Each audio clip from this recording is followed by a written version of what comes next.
Fala, galera que vai fazer o concurso para a Procuradoria-Geral do Estado do Rio de Janeiro. Eu sou o professor Renato da Costa, professor de Informática do Estratégia Concursos, e meu objetivo hoje é trabalhar com vocês questões do CESP nessa maratona aí, a menos de 2 meses da prova, que será no dia 1º de maio. A gente vai cair dentro aí de muitas questões para poder compreender como é que o assunto pode ser cobrado na prova. Então, vem comigo, galera. Vamos juntos.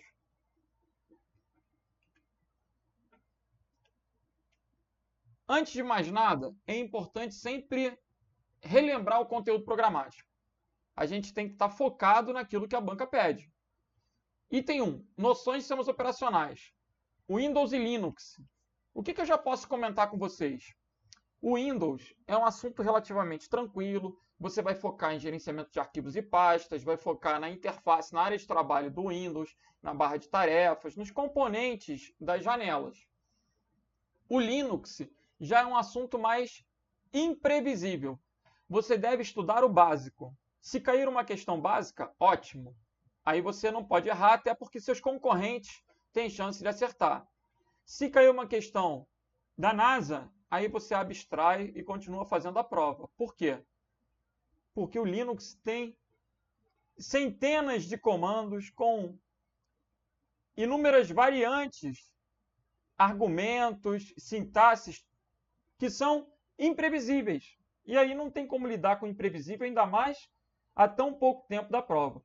O que eu estou querendo colocar é que Linux é o tipo da matéria que você vai pegar, vai dedicar 2, 3 horinhas para entender o básico e depois resolver questões. Se porventura assuntos anteriores forem cobrados novamente, você já sabe. E se cair alguma coisa inédita, paciência, abstrai. Não tem como cercar todo o assunto de Linux. Você já tem que ter ciência disso. Edição de texto, planilha e apresentações. Ele coloca o Office 365 e o LibreOffice. O Office 365 é o que há de mais moderno em relação ao Office. Hoje, o programa, né, o Office, deixou de ser um produto e passou a ser um serviço. E a gente paga pelo serviço, uma mensalidade, para ter sempre a versão mais atualizada daquele programa.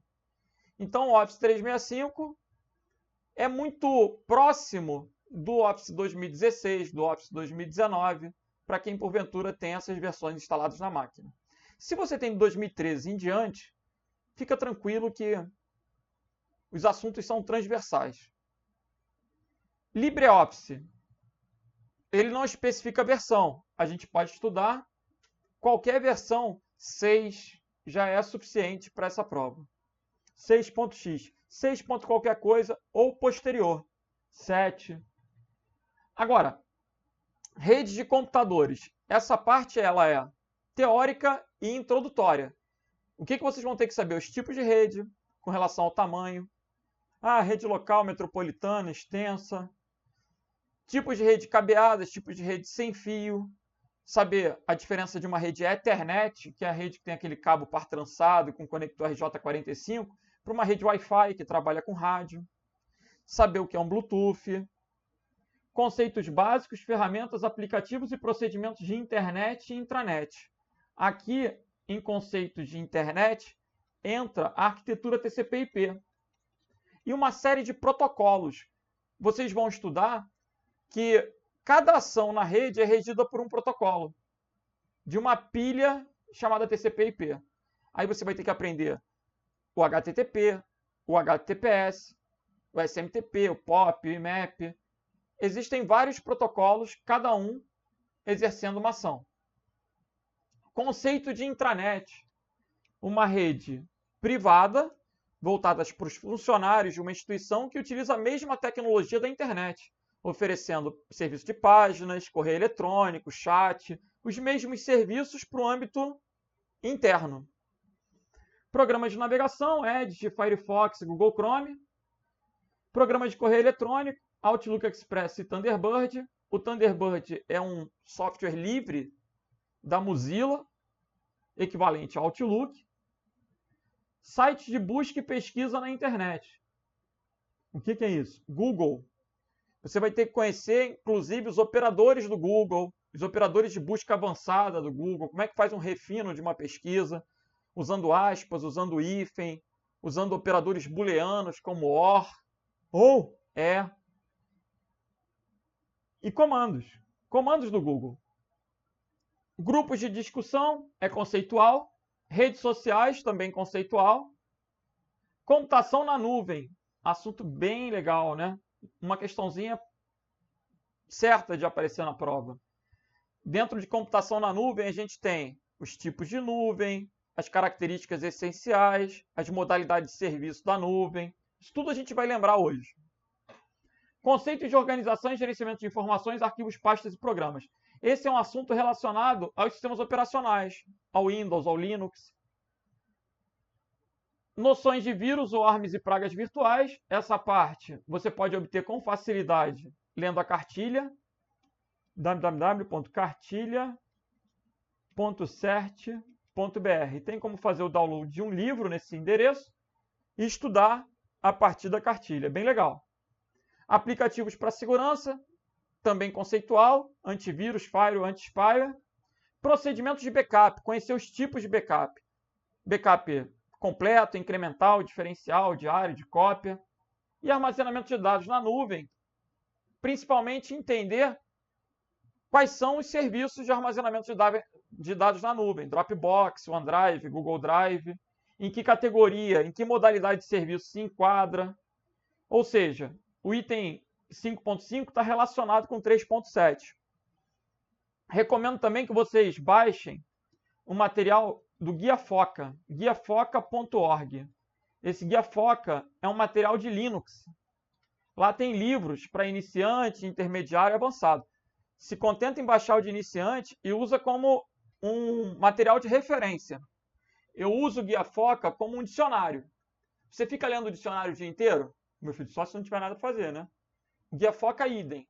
Você vai trabalhar ele como dicionário. Caiu uma questão, cobrou um comando, você vai lá no Guia Foca e procura aquele comando para ver qual a definição, qual a sintaxe e entender a questão. Então, Linux você vai estudar de maneira reversa. Caiu uma questão, vai no Guia Foca, vê aquele comando, aprende e vai para a próxima. Beleza? Bom, vamos cair dentro. Vamos que vamos. Vamos para as questões recentes da Banca CESP. Primeiro, a computação em nuvem é melhor aplicada a situações de comunicação em que... Bom, vamos lembrar o que é a nuvem? Quando eu penso na computação em nuvem, a primeira coisa que tem que vir à mente é que ela quebra um paradigma, onde produtos passam a ser oferecidos como serviços. Até pouco tempo atrás, eu tinha que comprar o Word, comprar o Excel, comprar o PowerPoint. E o pior é que quando eu comprava uma versão, passava 1, 2 anos e surgia uma versão diferente. O que eu tinha que fazer? Comprar. Aí eu pagava lá R$500, R$600 e tinha um DVD. Era meu. Beleza. Mas aquilo desatualizava muito. Então, hoje, deixa de ser interessante eu comprar o software, porque eu posso ter um sistema próximo a um sistema de locação, onde eu vou pagar exatamente pelo uso. Então, esse mês eu vou usar, pago. Mês que vem eu não vou usar, paro de pagar. A ideia da assinatura é muito característica do serviço de computação em nuvem. Mas ele não se restringe a software. Eu posso ter hardware na nuvem. Eu posso adquirir equipamentos virtuais na modalidade de serviço. Então, antigamente, eu queria comprar um pendrive, eu queria comprar um HD externo. Hoje eu não quero, porque o pendrive eu corro risco de perder, o HD externo corre risco de cair, de quebrar, enfim. Eu prefiro pagar para ter um drive na nuvem e guardar as minhas informações nos servidores com baixo custo e com maior segurança. Sai mais barato que investir no equipamento físico e é mais seguro porque eu vou poder acessar de qualquer equipamento, de qualquer lugar do mundo, bastando para isso o quê? Uma conexão com a internet. É essencial que você tenha internet, né? Se você não tem internet, esquece a nuvem. Mas convenhamos, hoje Aonde que não vai ter internet? Só em alguns países na África. A gente tem aí algumas dezenas de países que ainda não possuem internet. Mas, de uma maneira ampla, a internet é ubíqua. Ela está presente em todos os lugares. A gente vai hoje, desde uma pousada, um hotel, um restaurante, vai ter um sinal de Wi-Fi disponível, tem o 3G, 4G, redes sem fio de longo alcance, né? Então, assim, cada vez mais a internet se populariza e os serviços da nuvem acompanham. Agora, quando eu penso em nuvem, o assunto que o CESP aborda está relacionado a características, tipos de nuvem e modalidade de serviço. Então vamos bater logo isso, depois a gente faz a sequência de questões. Vejam, características essenciais da computação em nuvem. Características essenciais da computação em nuvem. Vão fazer com que a gente lembre da Polícia Penal. O quê? CEAPA. CEAPA. O que é o CEAPA? Serviços mensurados, elasticidade rápida,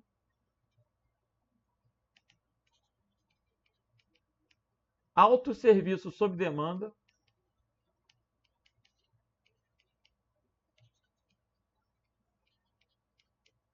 pool de recursos e amplo acesso a serviços da rede.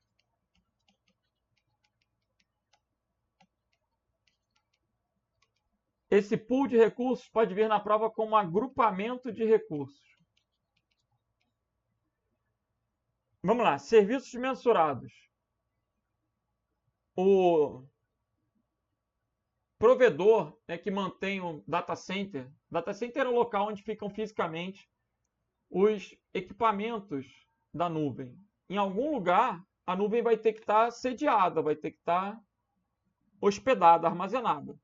E esse local é chamado de data center.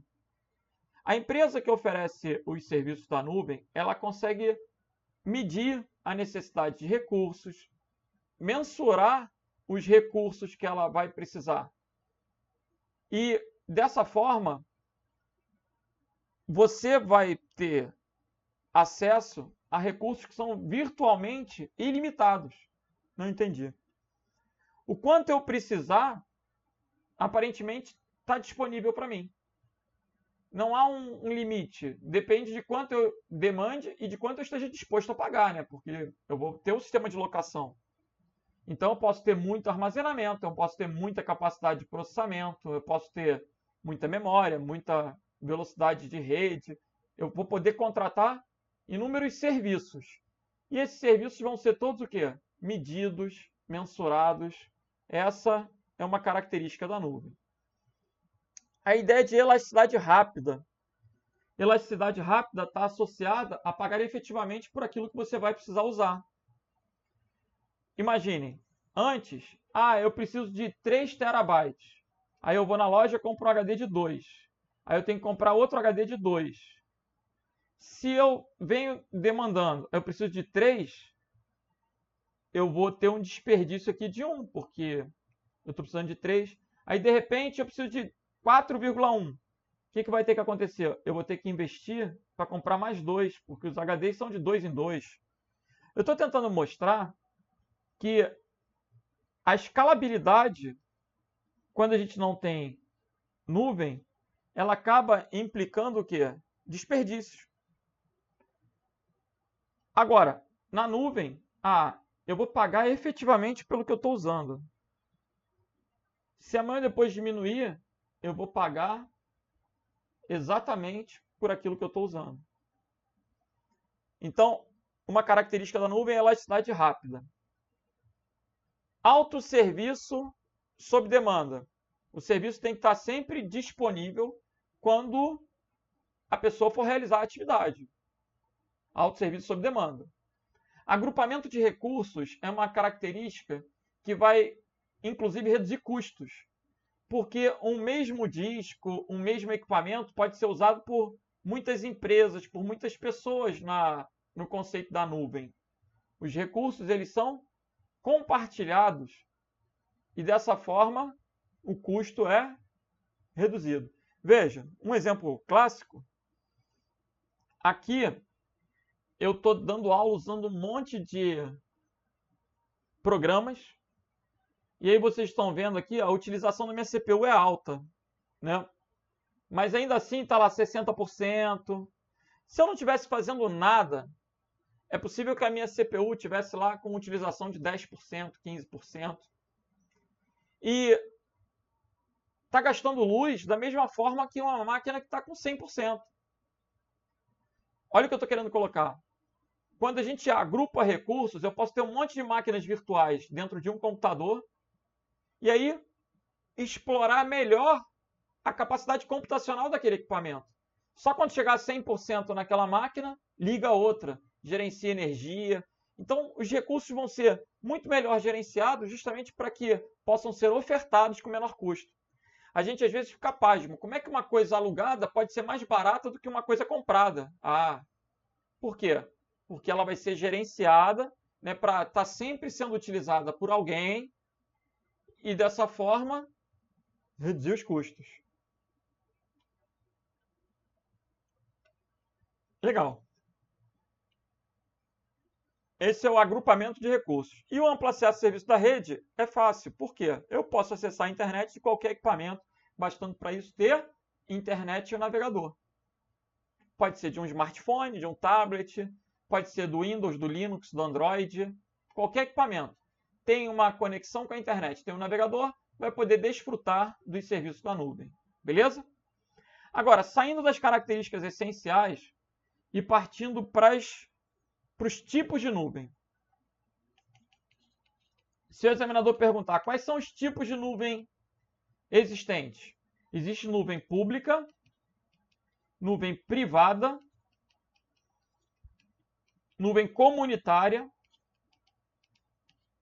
e nuvem híbrida. O que é uma nuvem pública? Uma nuvem que pode ser acessada por qualquer pessoa. Não importa se é brasileiro, ucraniano, japonês, russo, americano. É uma nuvem pública. Não importa se é amarelo, preto, branco, magro, gordo. Qualquer pessoa pode criar uma conta e usar. Não quer dizer que as informações serão públicas, mas que o acesso pode se dar por qualquer pessoa. Veja, eu posso ter um Google Drive e posso dizer que ele é um serviço de uma nuvem pública. Qualquer um pode criar a conta, mas os arquivos eles são particulares. Você vai ter que acessar com login e senha.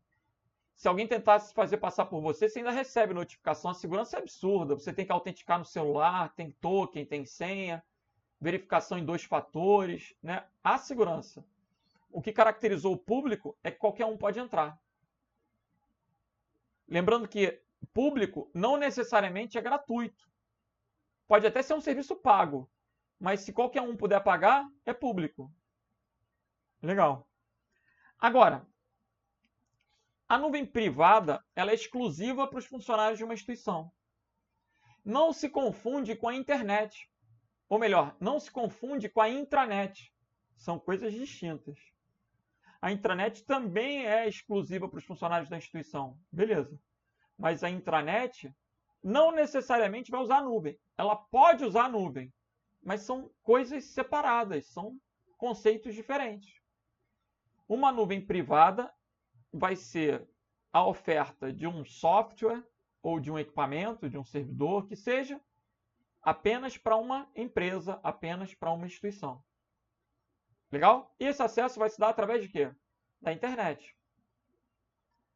Nuvem comunitária. Quando um grupo de empresas, instituições afins compartilham softwares e informações através da nuvem. Por exemplo, eu posso ter o MPE, a DPE e a PGE com dados compartilhados em um sistema único, em uma nuvem. E aí?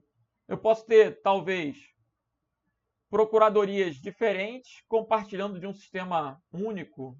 Então, A ideia aí da PGE, ou melhor, da nuvem comunitária, é o compartilhamento, não é público e nem é privado. Não é público porque não é qualquer um. Não é privado porque não é só um. É um grupo de empresas, um grupo de instituições. E a nuvem híbrida? Ela combina qualquer pública com privada, pública com comunitária, né? Qualquer combinação pode implicar uma nuvem híbrida. Legal? São os tipos de nuvem. E o que essas nuvens vão poder oferecer? A nuvem ela pode oferecer modelos de serviço. Modelos de serviço. O que eu posso contratar na nuvem? Bom, depende. Quem é você?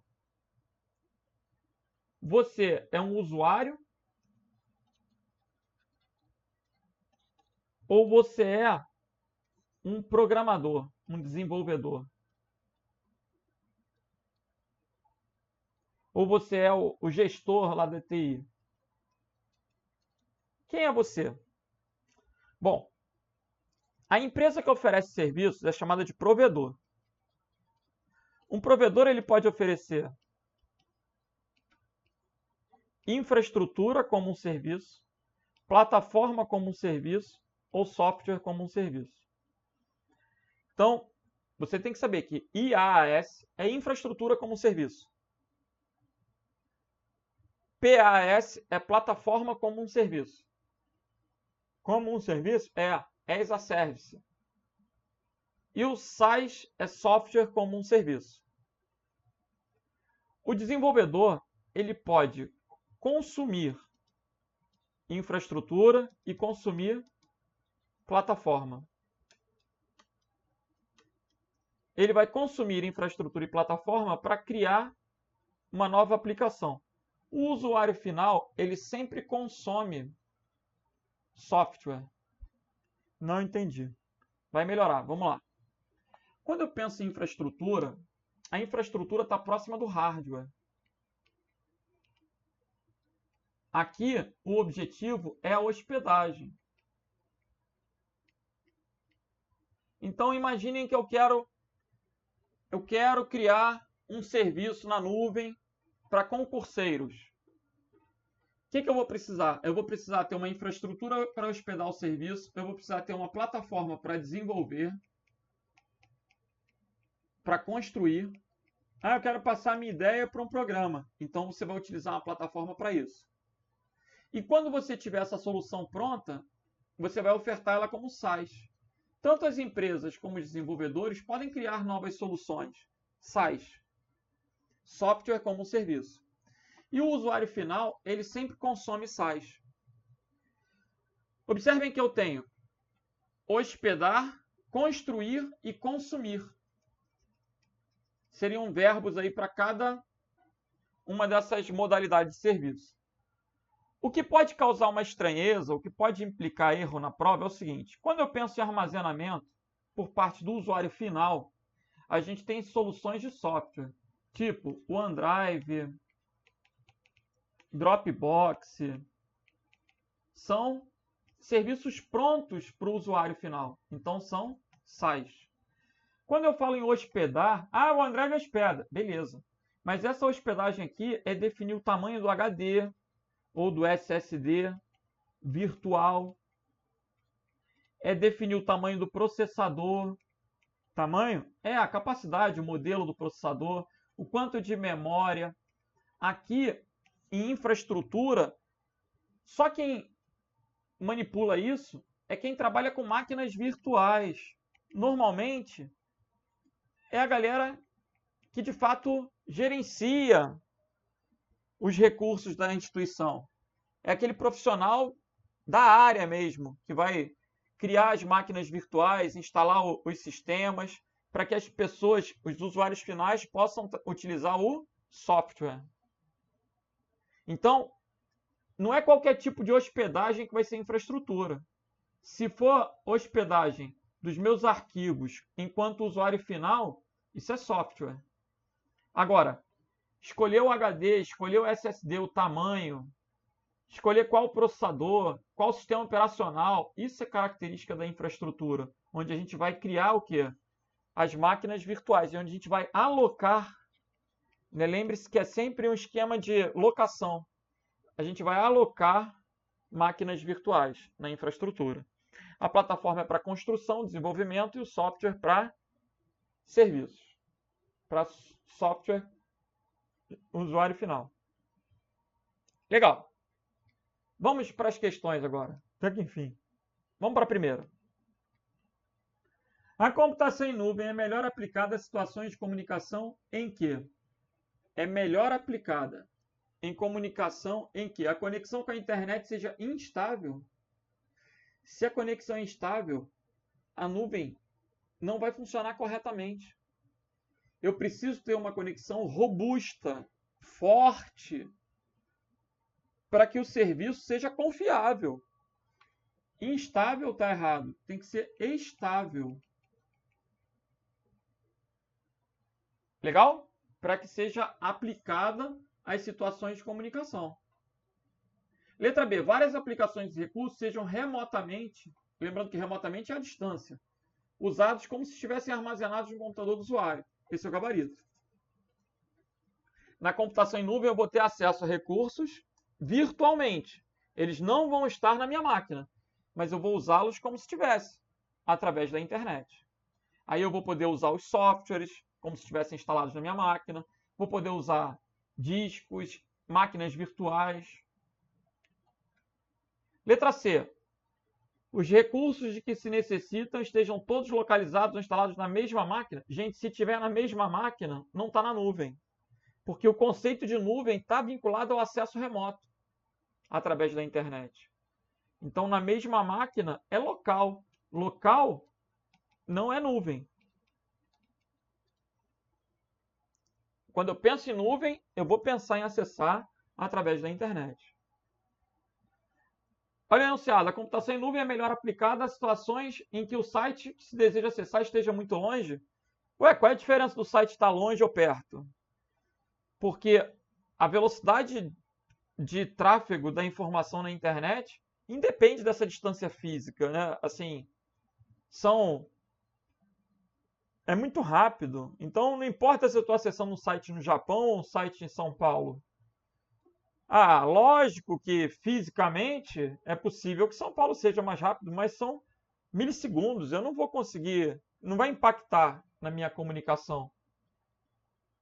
Portanto, isso não é verdade. É importante para a nuvem que o site esteja fisicamente longe? Não.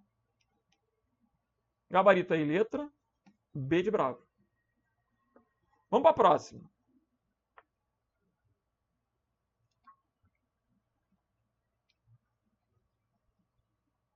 O provisionamento para aumento de recursos, como memória RAM e armazenamento, isso é infraestrutura.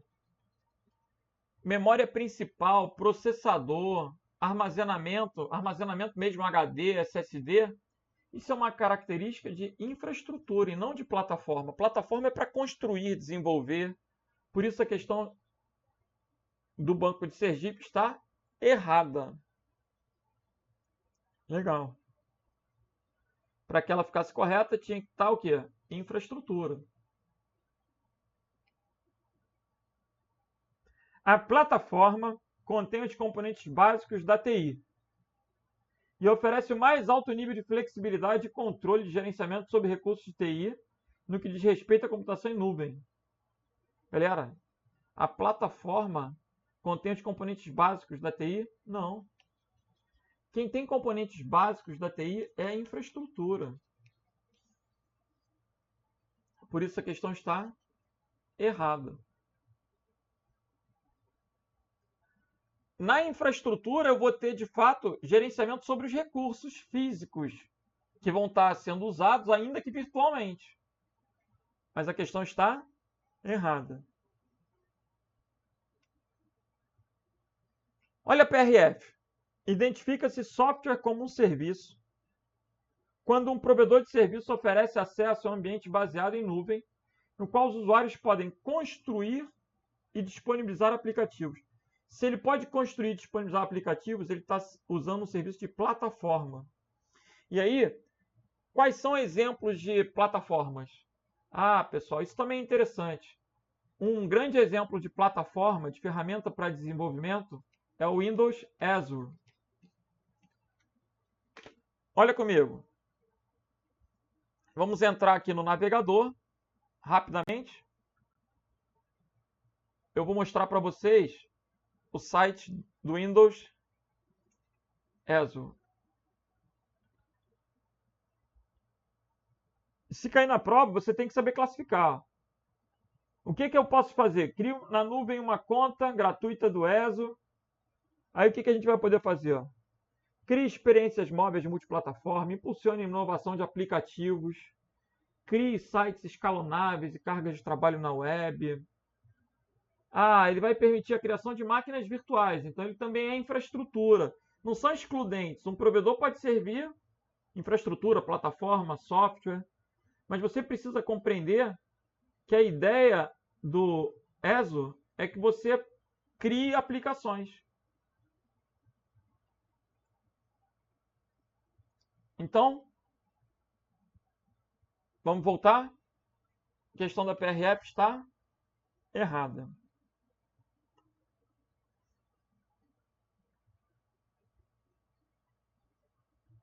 Uma solução de software como o Office 365. Office 365 é software mesmo, SaaS, que pode ser acessada pela web a partir de login sem formato de assinatura, com pagamentos mensais. É denominada SaaS? Perfeitamente. Todos os serviços que o usuário final contrata na nuvem, Office 365, Dropbox, Google Drive, OneDrive, Google Docs. Existem até serviços de antivírus hoje em dia na nuvem. Voltado para o usuário final, é um exemplo de software. Então essa questão está certa.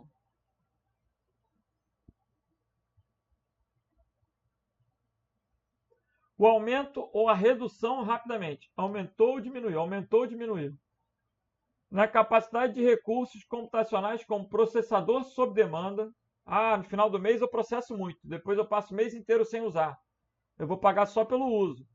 É uma característica dos serviços de computação em nuvem. Certo ou errado? Certo. Qual é a característica? Qual é a característica aqui de aumentar ou reduzir rapidamente a capacidade de recurso? É a elasticidade rápida. Ok? Próximo. As desvantagens da computação em nuvem. E agora, gente? Qual é a desvantagem da computação em nuvem? Bom, eu posso considerar como desvantagem, primeiro, o fato de eu ter que estar conectado à internet o tempo todo. Então, se porventura a minha internet der problema, ferrou. Eu me torno refém da conexão com a internet. No contexto que a gente está vivendo, nesse momento, né, com a guerra da Ucrânia e Rússia, a gente pode colocar como uma desvantagem da computação em nuvem a falta de uma regulamentação específica, as relações geopolíticas, elas podem interferir. Como assim? Ah, imaginem, né, a gente tem situações onde podem tentar desconectar um país da internet, onde podem tentar restringir o acesso de determinado local a determinados serviços que estejam em solo de determinado país. Não estou entendendo. Galera, isso tudo já era previsível. Então, inclusive, os próprios russos já previam esse tipo de problema, né, em caso de uma guerra. Nós, muitas vezes, dependemos de tecnologias criadas por terceiros. Isso é um risco. Eu não quero entrar muito nesse aspecto, não é a proposta da aula, mas, assim, vamos dar um exemplo. O GPS é um sistema de localização americano.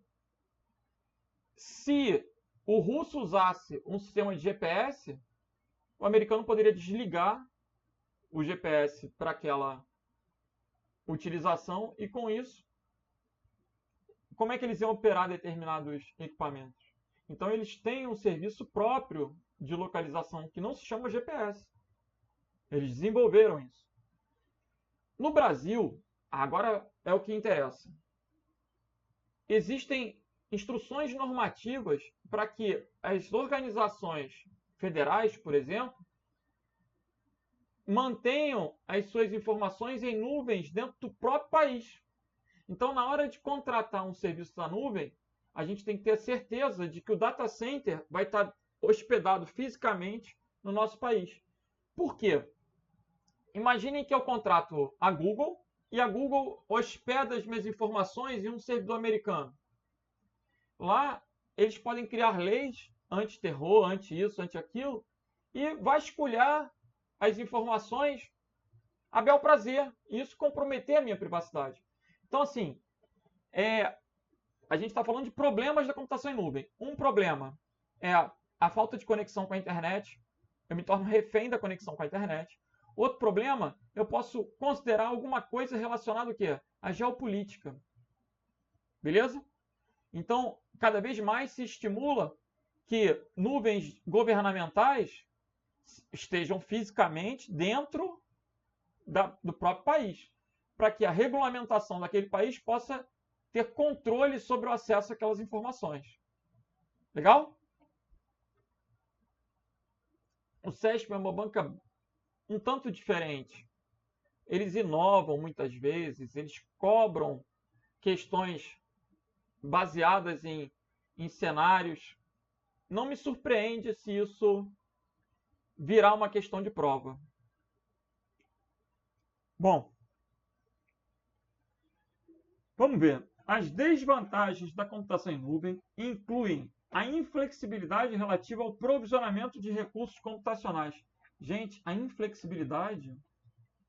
Se eu tenho um serviço de elasticidade rápida, como é que eu vou dizer que algo é inflexível? Chega a ser uma contradição, né? Porque o elástico ele tem a característica de quê?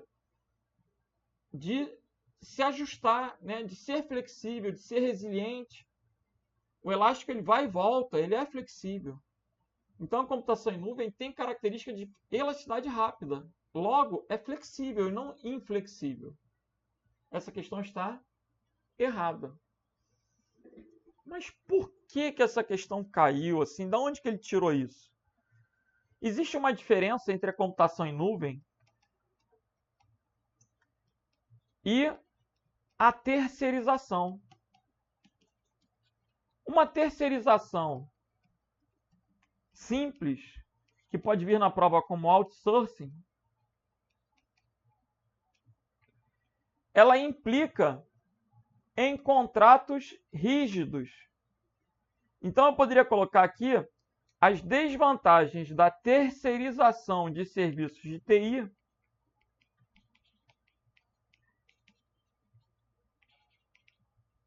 de infraestrutura de TI, que seja, da terceirização, este sim, inclui a inflexibilidade relativa ao provisionamento de recursos. Vamos dar um exemplo. No órgão que eu trabalho, os computadores são nossos, mas as impressoras não. A gente contrata uma empresa através de uma licitação e essa empresa oferece os serviços de impressão. Ela coloca impressora, ela coloca o toner, ela fornece papel. E quando a gente contrata, a gente define lá, a gente vai imprimir 5.000 páginas por mês. E aí eles colocam uma impressora lá para imprimir 5.000 páginas, tem contador, tem controle, tem tudo. Se imprimir menos, está pagando. Se imprimir 5.000, está tranquilo. Não pode imprimir mais. Aí se eu quiser imprimir mais, aí sai do contrato. Aí ou eu pego uma outra impressora com mais 5.000, mas eu não preciso, só preciso de mais 1.000. Ué, mas a licitação era de 5.000. Então eu pego mais uma impressora de 5.000, ou eu vou ter que fazer uma nova negociação, um novo contrato, uma nova licitação. Ou seja, que droga. Ah, mas você está falando de serviço público, não é iniciativa privada. É um novo contrato, vai implicar uma nova renegociação, vai poder modificar os custos. Então, na terceirização, você tem que planejar exatamente aquilo que você quer, para não ficar mudando o contrato, porque vai gerar ônus. Na nuvem, não existe isso. Você paga pelo uso. Está usando, paga muito. Está usando muito, paga muito. Está usando pouco, paga pouco. Então, a nuvem ela é flexível. A terceirização é que não é flexível. Por isso a questão está errada. Vamos que vamos. Saímos agora da computação em nuvem e vamos falar um pouquinho sobre internet e intranet. Vejam, na minha casa, pessoal, eu tenho 4 computadores. Eu tenho 4 computadores. A minha filha usa computador, minha esposa usa computador. E a gente consegue jogar, a gente consegue trocar arquivos, manda mensagem. Assim, transfere arquivo de uma máquina para outra, imprime. Todo mundo acessa uma única internet. Eu tenho uma intranet? O que você acha? A resposta é, claro que não. Eu não sou uma empresa, por que eu vou querer ter uma intranet? A intranet, ela é uma rede cliente-servidor. Para que a intranet funcione, eu tenho que ter equipamentos e servidores ligados ininterruptamente, oferecendo acesso a páginas, oferecendo acesso a correio eletrônico. Galera, eu não preciso ter um e-mail interno. Imagina. Para que eu vou querer mandar um e-mail para minha filha? Se eu quiser dar um recado para ela, eu boto um papel em cima da mesa dela. Papel na geladeira, lá com imã. Pá! Pronto. Então, eu não preciso ter uma intranet. Mas numa empresa, é possível que eu queira mandar um e-mail para o diretor. E esse e-mail ele tem que ficar em algum lugar, porque se o diretor não tiver, vai ter que estar na caixa postal dele. Na intranet, a gente reproduz a estrutura da internet no âmbito privado. A intranet não depende da internet. Eu posso ter uma empresa só com a intranet para comunicação interna. Aí, imaginem, nesse exemplo, a minha empresa ela tem um servidor de correio eletrônico, tem um servidor de páginas, tem um servidor de FTP, tem chat, tem tudo. Qualquer um dentro da empresa consegue acessar e-mail, páginas, mas não tem internet. Aí de fora ninguém acessa, tem que estar dentro do prédio. Tem locais que são assim, gente. É possível que até por questões de segurança queiram criar uma intranet dessa forma. Agora, óbvio, se você consegue acessar de casa através da internet,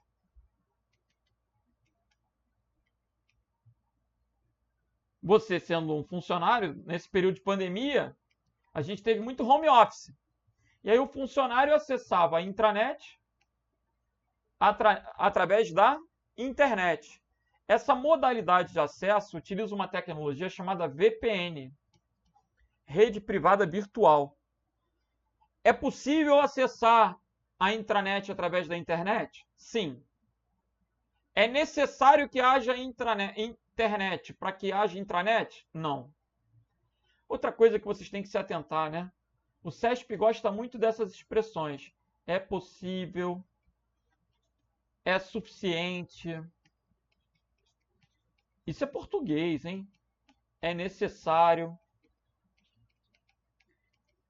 Se algo não está errado, é possível. Se aquilo não é impossível, é possível. É suficiente, tem que estar completo. Se estiver faltando um detalhe, não é suficiente. E é necessário, tem que ser indispensável.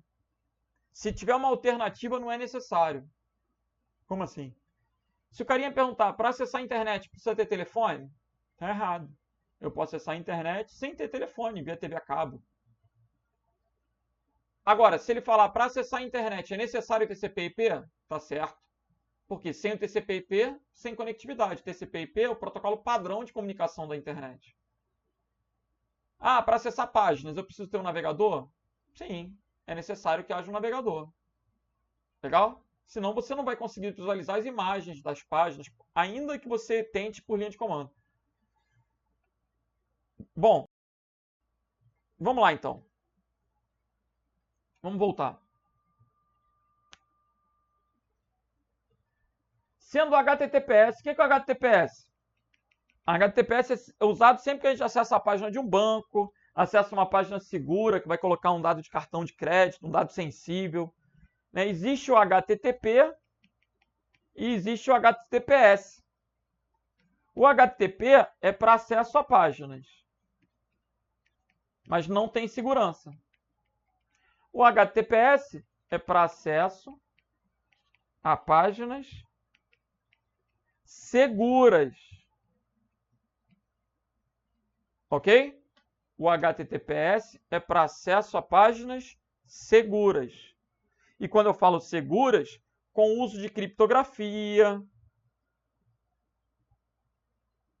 Criptografia é para manter o sigilo, né? Caso haja interceptação, aquilo vai estar protegido. Então vamos ver. Sendo o HTTPS um protocolo de segurança utilizado em redes privadas, já está errado. Utilizado em qualquer rede, pública ou privada. A internet é uma rede pública. A intranet é uma rede privada. Então, o HTTPS pode ser usado tanto na internet quanto na intranet. Esse início já está errado. Quando ele coloca aqui, infere-se, inferir é deduzir. Infere-se que o endereço https://intra.pcdf.df.br identifica necessariamente um sítio localizado em um servidor da intranet? Não. Por que não? Porque eu não posso inferir que isso é necessário, que é necessariamente uma intranet. Não. Pode ser uma página privada da internet. Uma página onde o tráfego... Opa! Uma página privada da internet parece contraditório. Não! Ué, quando você muitas vezes acessa uma página, de alguma forma você obtém uma autorização para acessar determinada informação. Isso já implica que seja uma coisa segura. E não precisa nem ser autenticação, pode ser só uma autorização. Podem nem saber quem é você, né? Mas você entrou num ambiente seguro, você está usando o HTTPS. Legal? Então essa questão da PCDF está errada. Vamos que vamos.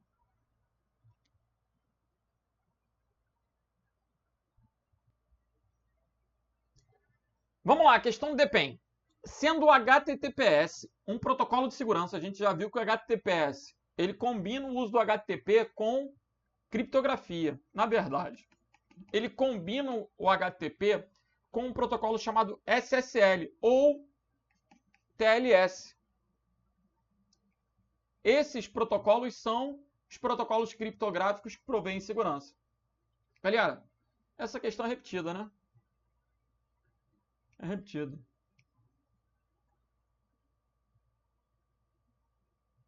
É a mesma questão. Então, vamos seguir adiante. Vamos seguir.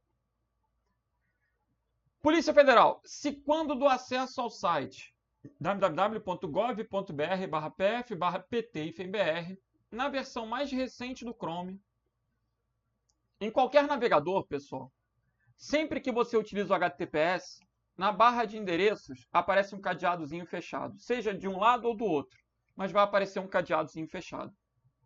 Ao lado da URL. O que é URL? Esse endereço da página propriamente dito. O símbolo em questão, então, poderá estar sinalizando que esse ambiente refere-se à intranet? Negativo. Esse símbolo está sinalizando que se trata de um protocolo dito como seguro, que utiliza o quê? Técnicas criptográficas. Então, essa questão está errada. Não é suficiente você vir o HTTPS ou o cadeadinho para afirmar que é uma intranet. Inclusive, esse endereço gov.br é um endereço do governo federal. Aqui eu tenho um caminho.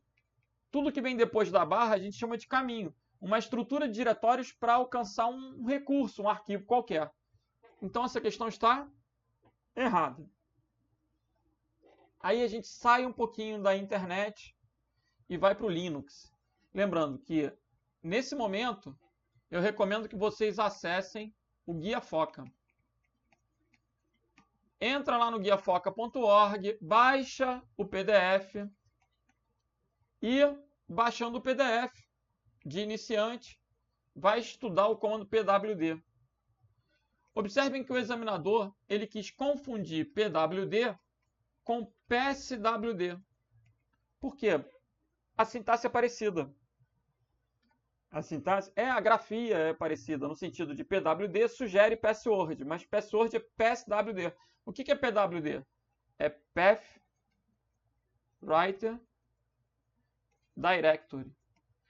Esse pwd ele mostra para você aonde você está.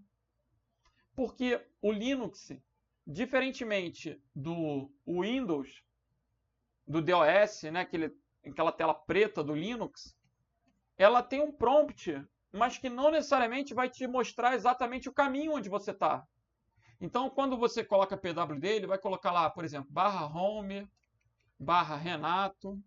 Ele vai te dizer aonde você está na estrutura de diretórios, na árvore de diretórios, no disco.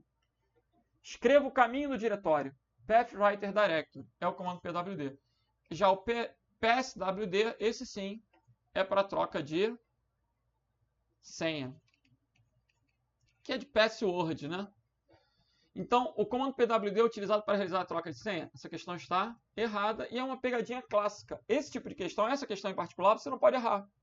Porque essa questão já apareceu no CESP umas 3, 4 vezes. Aí se torna um comando previsível. Alguns comandos são previsíveis, outros não. Vocês têm a obrigação de conhecer aqueles que já caíram, que são os previsíveis. Por exemplo, cp, copia arquivos. mv, move ou renomeia arquivos. mkdir, make directory, cria diretórios. rmdir, apaga diretórios somente vazios. cd, change directory, troca, entra e sai de diretórios.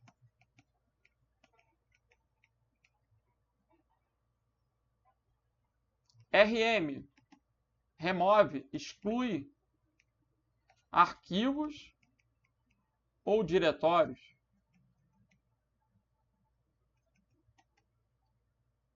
O edital ele coloca manipulação de arquivos e pastas. Manipular é copiar, mover, excluir, renomear, entrar, sair. Então, esses são os principais comandos para você começar a gravar.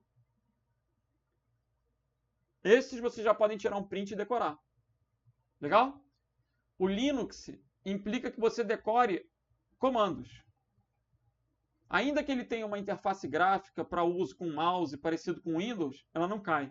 Só cai comando. Então você vai decorar comando. Tá bom? Vamos para a próxima.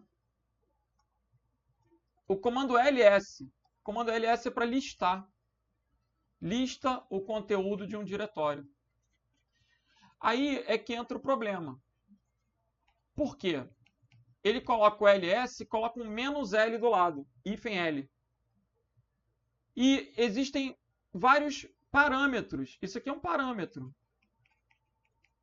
do comando ls.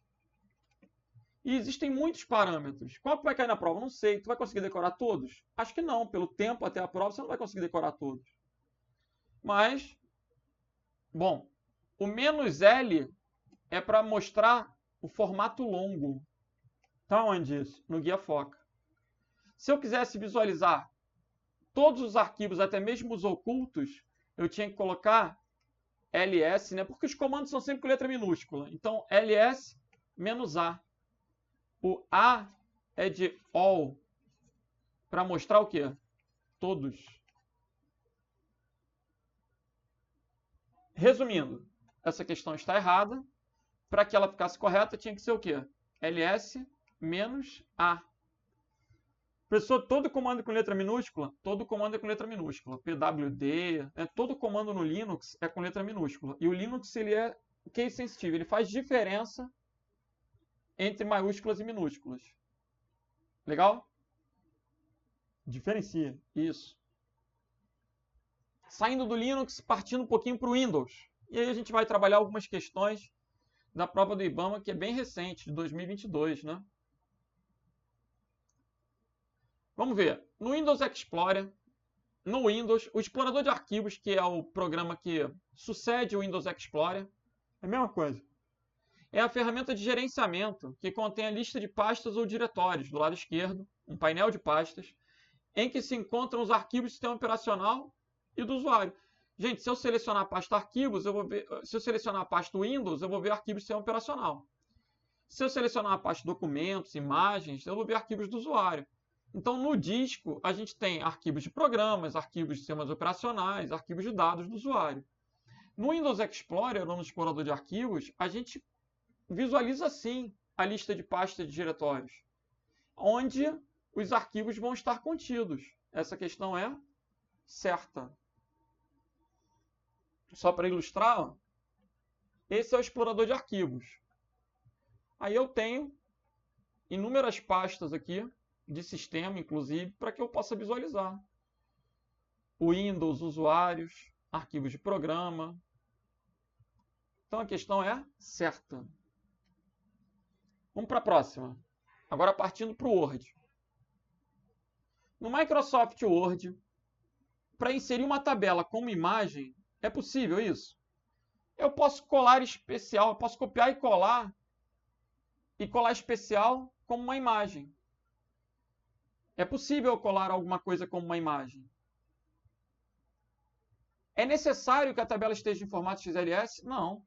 Esse é necessário está errado. Por quê? Quando eu uso necessário, está dizendo que é indispensável. Eu poderia dar um print da tabela.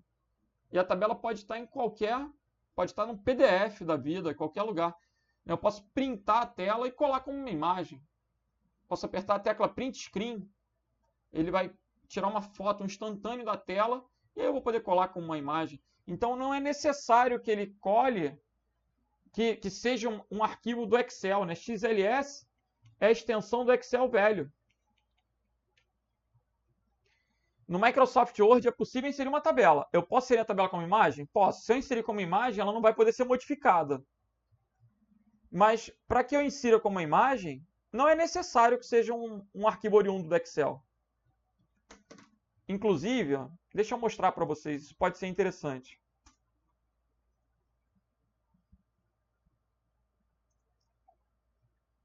Olha aí.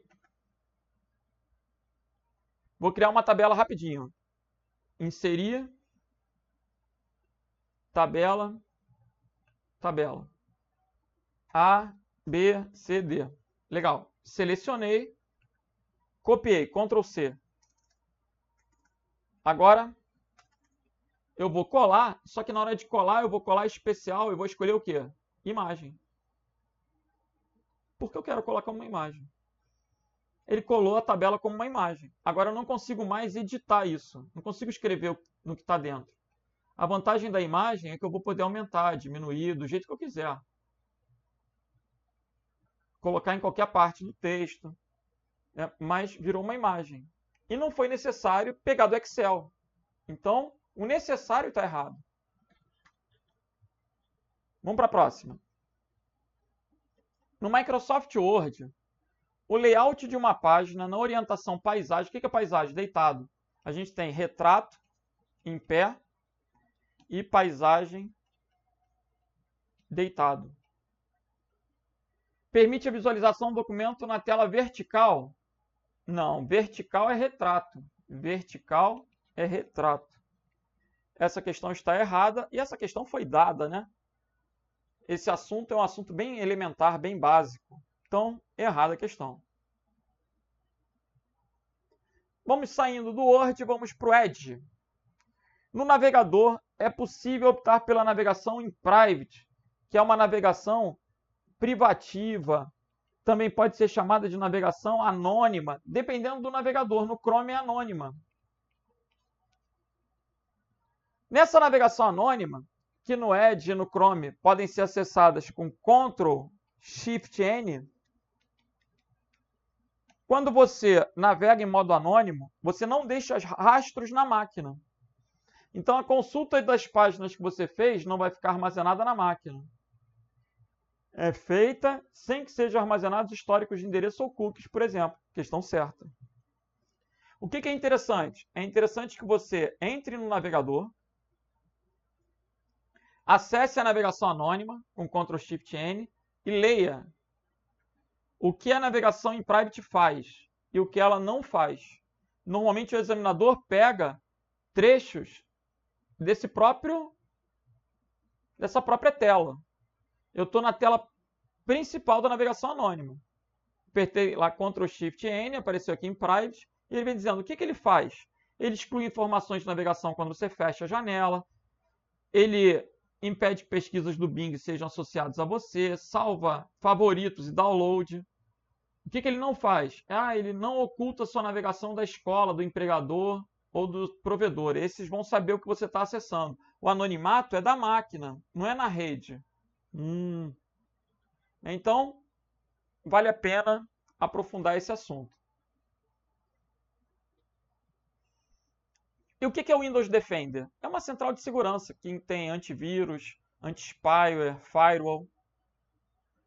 Eu, particularmente, hoje não uso mais antivírus. Eu uso o próprio Windows, o Windows Defender.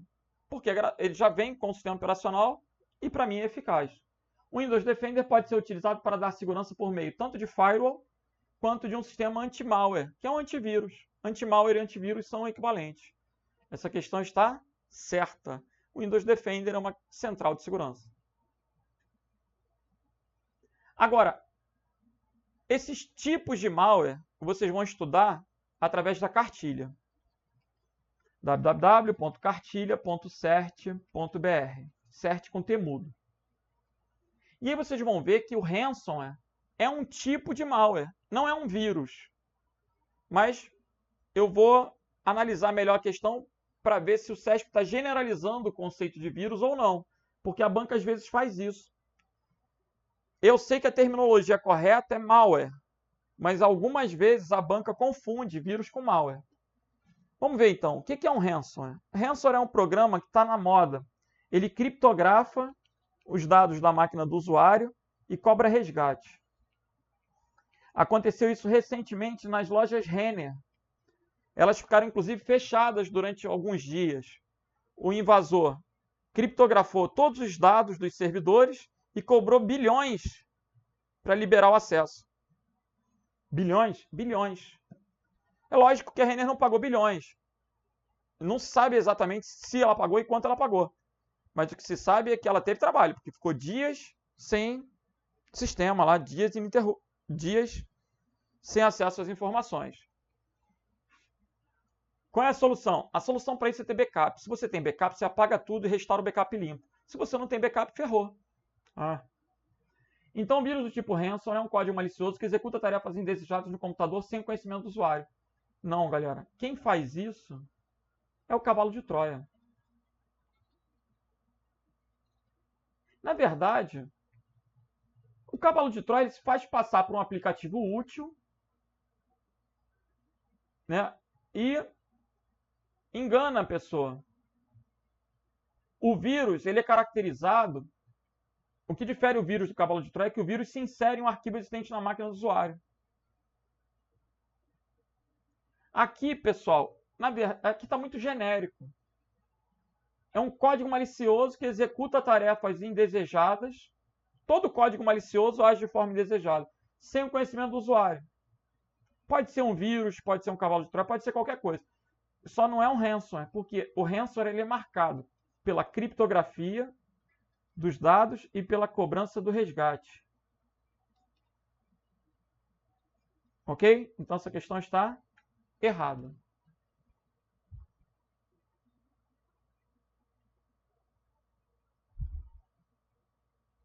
Vamos para a próxima. Na pasta rascunhos do Outlook, gente, no Outlook a gente tem caixa de entrada, caixa de saída, itens enviados, itens excluídos, rascunho e lixo eletrônico. São as pastas que vocês têm que conhecer. Acabei de receber meu e-mail, tá onde? Na caixa de entrada. Escrevi um e-mail, não terminei, tá no rascunho. Escrevi um e-mail, terminei, mandei enviar, tá na caixa de saída. Depois que ele sai da máquina, vai para itens enviados. Apaguei, foi para itens excluídos. Achou que é spam, vai para lixo eletrônico. É uma síntese. Então, na pasta rascunho ficam armazenadas as mensagens de correio que estejam sendo editadas e ainda não foram acabadas. Ainda não foram enviadas, porque depois que elas tiverem sido enviadas, elas vão transitoriamente para a caixa de saída. E assim que elas forem efetivamente transmitidas, elas vão para itens enviados. A caixa de saída é uma caixa transitória, né? Você mandou enviar, está na caixa de saída. Acabou de transmitir, foi para itens enviados. Então essa questão está certa. Ok? Vale a pena distinguir as funções de cada uma dessas pastas.